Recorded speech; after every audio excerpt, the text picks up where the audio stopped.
Sən Allaha dəvət edirsən, bir dənə ayə qoymamısan Quran-ı Kərimdə, ayələr hamısı dəyişdirirsən, özündən bir dənə əlavə Quran çıxartmısan.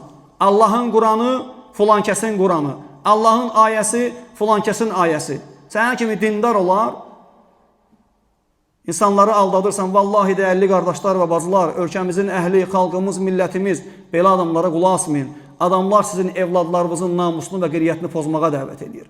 Əxlaqsızlığa dəvət edir. Təsəvvür et ki, adam deyir ki, bir qadın fahiş ola bilər, əsas əməli salih olsun. Adam deyir ki, bir kişi başqa kişi ilə ola bilər, əsas əməli salih olsun. Adam deyir ki, bir qadın başqa qadınla ola bilər, əsas əməli salih olsun. Baxın, belə dindar ola bilər. Hansı Quranla danışır? Allahın Quranda belə şey yoxdur. Tənzilun min Rabbil aləmin. Aləmlərin Rabbi olan Allahın kitabında belə bir şey yoxdur. Əslində Allahın kitabında nə var? Fahiş işlərə qarşı ciddi mübarizə var.